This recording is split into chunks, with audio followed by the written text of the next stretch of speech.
নমস্কার, সবাই নিশ্চয় ভালো আছেন। আজকে একটা বিশেষ ভিডিও নিয়ে চলে এলাম। আজকে খুব ইমোশনাল আমি, বিকজ আমার 10টা ফিচার ফিল্ম, মানে অনেক পরিচালকদের ড্রিম থাকে যে 10টা ফিচার ফিল্ম অব্দি পৌঁছাবো। সেটা আমি মাত্র 30 বছর বয়সে আপনাদের আশীর্বাদে, ভগবানের আশীর্বাদে, আপনাদের সাপোর্টে, আপনাদের ভালোবাসায়, মা বাবার আশীর্বাদে আমি 10টি ফিচার ফিল্ম কমপ্লিট করলাম। মৌমিতা সিনেমা থেকে যাত্রা শুরু হয়েছিল, জার্নিটা শুরু হয়েছিল। আমার প্রথম ফিচার ফিল্ম মৌমিতা, তারপরে মৌমিতা 2, জানু, ভালোবাসার গল্প, দম, ভালোবাসি তাই, মন দিয়েছি আমি, প্রেম, অচেনা শহর, not a story 10 number feature film আমার ছিল। তো এই 5 তারিখ 5ই মে রিলিজ করলো 10 নম্বর ছবি, এবং আমার জন্মদিনের ঠিক আগের দিনেই রিলিজটা করলো বলে 30 বছর বয়সে আমি কিন্তু 10টা ফিচার ফিল্ম কমপ্লিট করলাম, যেটি একটি ওয়ার্ল্ড রেকর্ড। এই জার্নিটা খুব একটা সহজ ছিল না। এই জার্নিটা প্রচুর বাধা এসেছে। প্রথম ছবি করতে গেছিলাম তখন অনেক প্রডিউসারের কাছে ধাক্কা খেয়েছি প্রচুর। প্রডিউসারের বাড়ি বাড়ি গিয়েছিলাম, স্ক্রিপ্ট নিয়ে গেছিলাম, কিন্তু তারা, তুমি নতুন, কেন তোমায় প্রডিউস করব। আমি যদিও অনেক ইন্টারভিউতে আমি আমার এই কথাগুলো ব্যক্ত করেছি, কথাগুলো বলেছি, আপনারা সবাই জানেন। যারা জানেন না তাদের জন্য বলছি যে বহু প্রডিউসারের বাড়িতে গিয়েছি, কিন্তু কোনো লাভ পাইনি, তাদের কাছে ঘাড় ধাক্কা খেয়েছি। তখন ভেবেছিলাম যে কিছু একটা করতে হবে, প্রোফাইল বানাতে হবে। তারপরে আমি প্রোফাইল বানাই নিজের দমে, নিজের জমানো টাকায়, মায়ের গয়না বন্ধক রেখে ছবিটা করি, মৌমিতা সিনেমাটি, যেটি খুব সাড়া ফেলে এবং এখন বর্তমানে ক্লিক, ওটিটি এবং অ্যামাজন প্রাইমে চলছে। সিনেমা হলে যখন রিলিজ করেছিল দারুণ রেসপন্স পেয়েছিলাম। তারপরে এলো মৌমিতা 2, তারপরে সৌমিত্র চট্টোপাধ্যায়কে নিয়ে কাজ করেছিলাম, আমার সৌভাগ্য হয়েছিল স্যারকে নিয়ে কাজ করার। তো ভালোবাসার গল্প রিলিজ করে, জানু সিনেমাটি রিলিজ করে এরকম। তারপরে মনোজ মিত্র স্যারকে নিয়ে কাজ করেছিলাম দম সিনেমায়, পুলিশ অফিসারের একটা স্টোরি নিয়ে ছবিটা করেছিলাম, অ্যাকশন থ্রিলার ছবি, এবং খুব ভালো কাজ হয়েছিল। ওটা আমার 5 নম্বর ছবি ছিল। তারপরে করলাম ভালোবাসি তাই, যেটি একটি ওয়ার্ল্ড রেকর্ড। 20 দিনে আমি কমপ্লিট করেছিলাম ফিচার ফিল্ম, মাত্র 20 দিনে, যেটাও সেই জন্য আমাকে বিশ্বের দ্রুততম চলচ্চিত্র পরিচালক, মানে ওয়ার্ল্ডস ফাস্টেস্ট ফিল্ম ডিরেক্টর হিসেবে আমার খেতাব দেওয়া হয়, এবং আমার অ্যাওয়ার্ড আসে এবং অ্যাওয়ার্ড পাই আমি। তো যাই হোক, সেটা পরের ব্যাপার, কিন্তু মানুষের ভালোবাসা পেয়েছি। এই যতগুলো কাজ করেছি প্রচুর মানুষের ভালোবাসা পেয়েছি।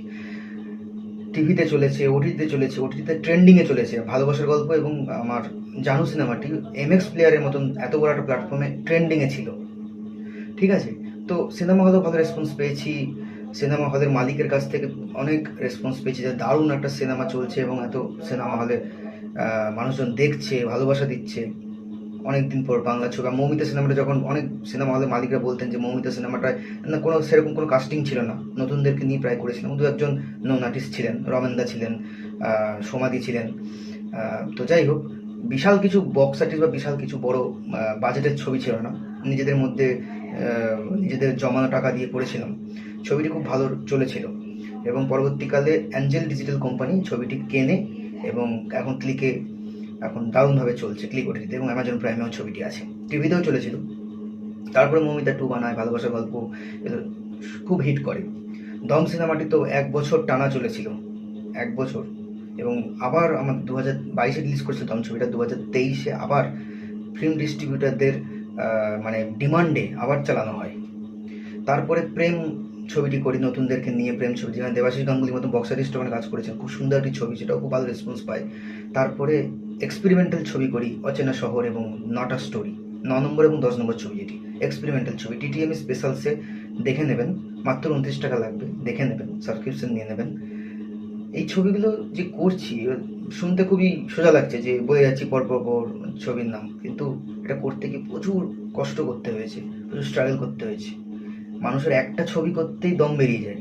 আমি 10খানি ছবি করে ফেলেছি কোনো প্রোডাকশন হাউসের মানে সাপোর্ট ছাড়াই।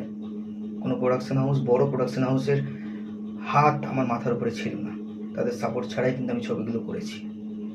তো ভালো লাগে, নিজের দমে করেছি, এবং অনেক মানুষ আমাকে দেখে ইন্সপায়ার্ড হচ্ছেন, কাজ করছেন তারা আমাকে বলেন ফোন করে, মেসেজ করে যে আপনার থেকে আমরা ইন্সপায়ার্ড হই। এটাই তো পাওনা, এটাই তো পাওনা। কত টাকা কামালাম, কি হলো, কত টাকা কটা বাড়ি করলাম, কটা গাড়ি করলাম, সেটা মেন ব্যাপার নয়। মানুষ যে আমার কাজ থেকে ইন্সপায়ার্ড হচ্ছে, এটাই বড় ব্যাপার। ভালো লাগে। 10টা ছবি হয়ে গেল।